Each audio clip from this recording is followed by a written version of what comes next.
we have two arguments for soccer is better than baseball. Soccer is easier to understand, and soccer is better exercise.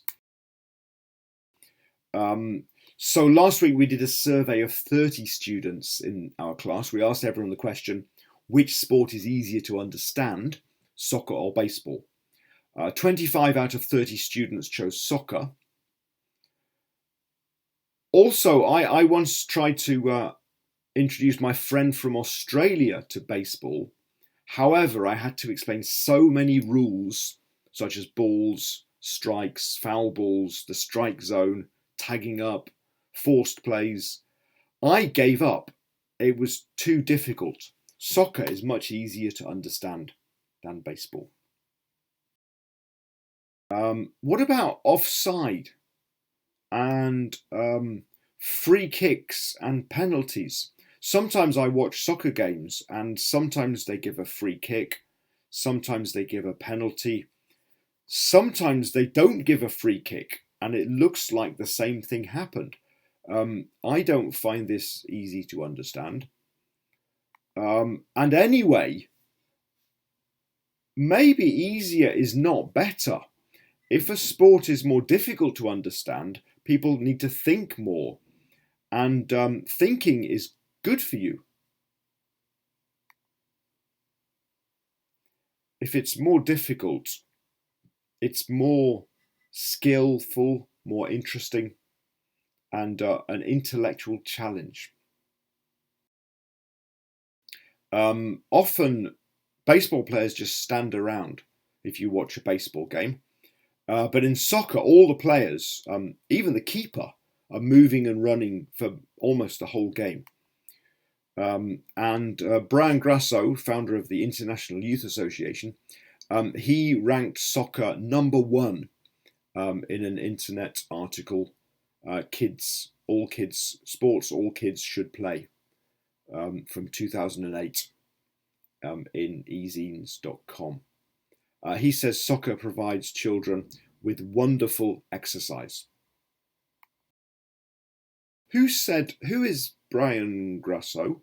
I've never heard of Brian Grasso. And you said this is 2008? This is a long time ago. And it was in ezine? That's not a real publication. I don't really believe your expert is really an expert. And anyway, exercise may be important, but fun and entertainment are more important than exercise. People can have more fun playing baseball, and baseball is more entertaining. So when you're attacking, there are certain kinds of attacks that you should not do. There are certain bad kind of attacks. One of them is what's called ad hominem.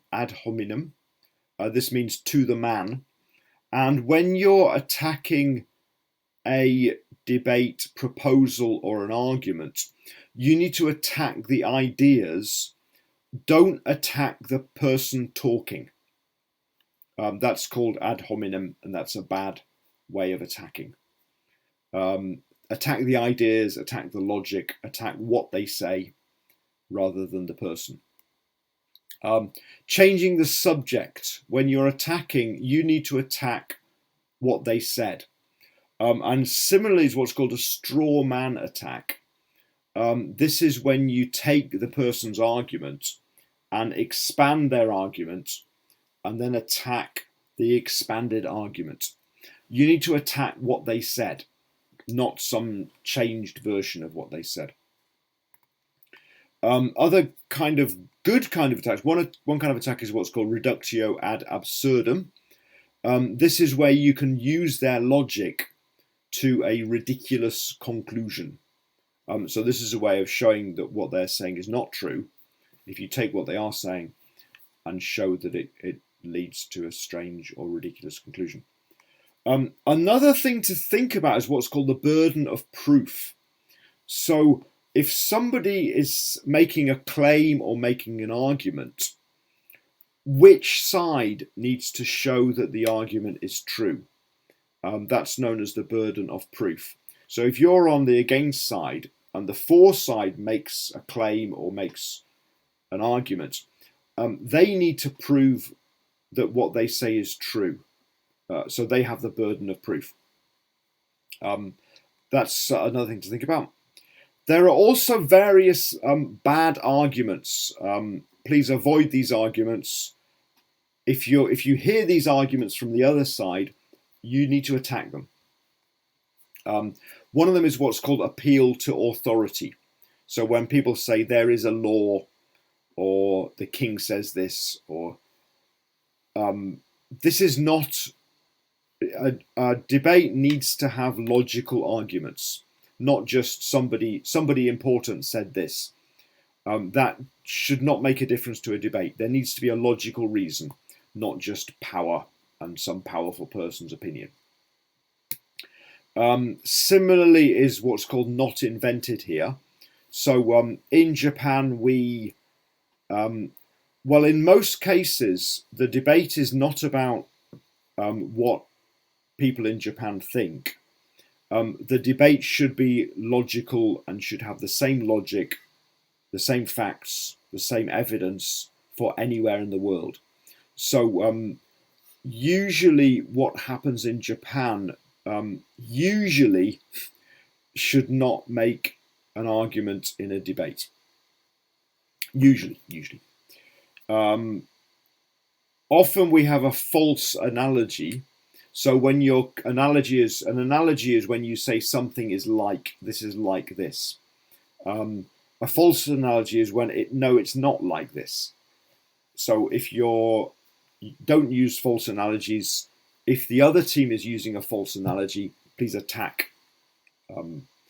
And another thing is what's called begging the question. Begging the question is like a circular argument where people are using an argument to prove what their argument is.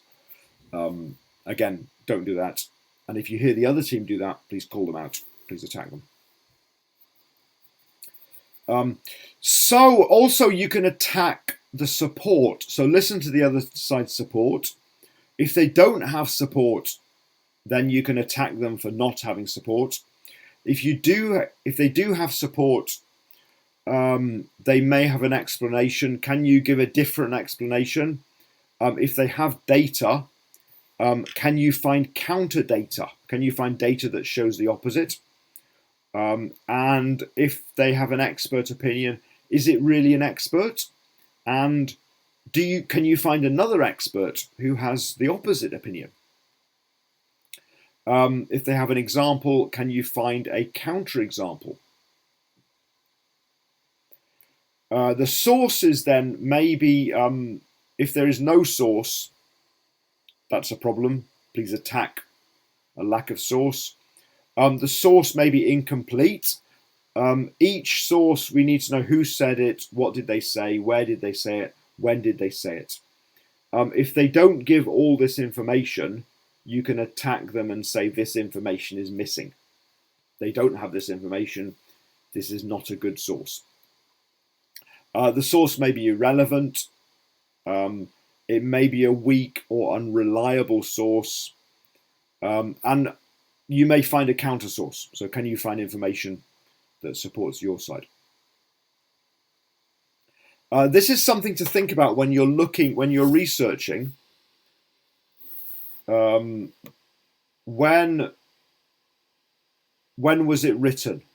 Is there a date? If there's no date, then you probably can't trust it. Who wrote it? Is there a name? And who is that person? And another thing with good sources, if you're looking on the internet, where do they find their information? Does your source have sources? Does it have references? Does it have links? Where do the links go to? And of course, whose website is it? Look at who made the website, and can we trust them? So that's the attack speech. Next is the defense speech. If you're the defense speaker, I would recommend you work together with the first speaker. Work together You know your arguments, you know your team's arguments, so start thinking, how will they attack your arguments? And can you get ready for their attack? What will you say? If you're the summary speaker, again, there's not much you can prepare, so you can probably help the attack speaker. Please work together. Good luck. So I recommend you kind of split into two teams. Within your team, have a defense team. The defense team is the first speaker and the defense speaker. You need your two arguments. You need support. Think of research questions. So what information are you trying to find? What kind of support are you trying to find? And the attack team is the attack speaker and the summary speaker. Make a list of the other team's possible arguments. What might they say? How can you attack them? What is your support? What do you need to do? Please use good arguments, use good strong arguments. Find good sources. So you need to research. Practice. I suggest when you're working together, when you're reading, read in English. If you're writing notes, write notes in English. Doesn't need to be perfect English. If you're working together in your team, talk to each other in English, and that's good practice for when you come to debate. And then when your speech is ready, if you're giving the first speech, practice speaking. And attack bad arguments when you're listening. That's all. Good luck.